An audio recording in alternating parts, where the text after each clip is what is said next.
In this video, I will be going over the Platform App Builder Certification Maintenance Spring 19 overview, highlights, whatever you want to call it. That's a mouthful. So to get started here, make sure to read over everything, but the first thing we have here is the Flow Builder. So the new Flow Builder, if you haven't seen it, it is actually pretty dope. Everything is still drag and drop, and your old flows will actually be migrated to this new Flow Builder. So in this Flow Builder, if we can actually get here, you can see that I have an old flow. Let me open it up, and we have nice new user interface. We have new drag and drop features here for create record, update, and delete. So this is a lot cleaner instead of the fast lookups, fast deletes, fast whatevers, and trying to figure out between regular lookups and fast lookups. So that really helps out. Some new concise actions down here, and the new manager is actually really nice in being able to view where certain things are used at and edit information, and it's a lot easier to get the things you need out of this Flow Builder. There's also debugging. I don't remember if this was in the old Flow Builder, but the new debugging looks really nice in Lightning, and it's just a way to debug your information. It'll give you all the info that you input on the right hand panel here. Next, as we move through this list, is the switching for the Lightning pages, and this is actually for the template for the Lightning pages. So let's go into the setup. This is something that did not exist before and was super annoying to actually deal with. If you created a Lightning page and say you picked the wrong template, or you decided later that you wanted to do 3 columns instead of 2 columns side by side, so it was super annoying to really deal with. And now before we would have to create a whole new page and go through the process, add our components, and again, now we can just change our template from here, pick any of the regions we want, and we are done.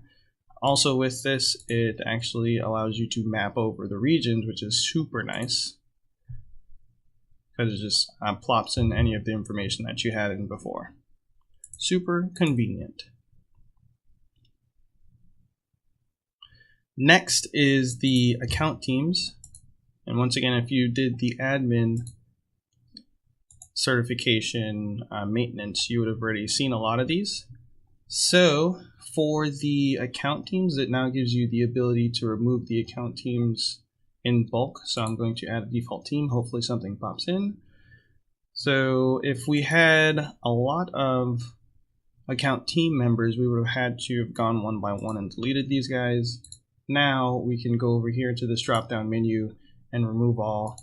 It also gives you the opportunity to remove them from opportunity teams and open opportunities as well, so that's pretty nice.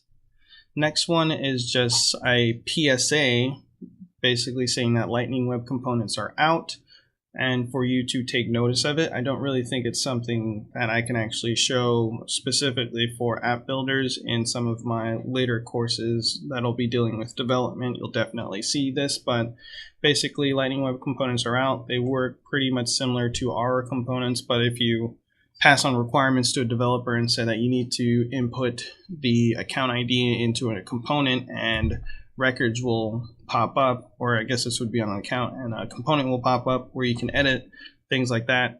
Just know that a more modern way to suggest that would be saying you want to have a component, a Lightning Web component, that when you pass in the ID of a contact, it spits out editable fields based on the contact. So something along that lines. Just something to be aware of is that there's a new, more modern framework that's out there, and everybody's going to be using that pretty soon. Next is for the relative dates and macros. This was also something in the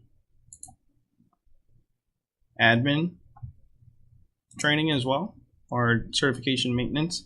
And this macro here, I'll go to edit it really quickly. Hopefully it opens up in a new tab. And what we have over here is a new option for the due date in the macros that I selected, and we can have choices of days, weeks, and anything from today.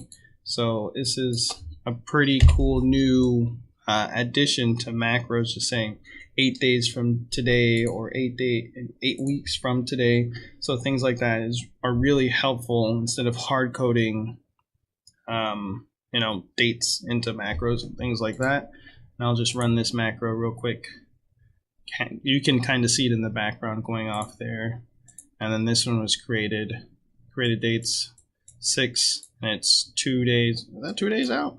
6, 7, 8. Ooh, that's something to be worried about, actually.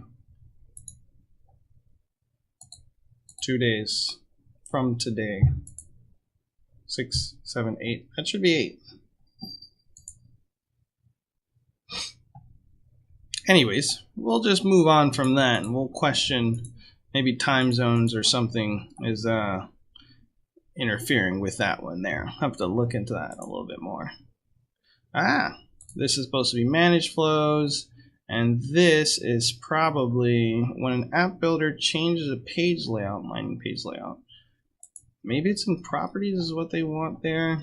Let me check that again. So I missed some points, but let's see. I want to get that name right. Lightning page properties, got it.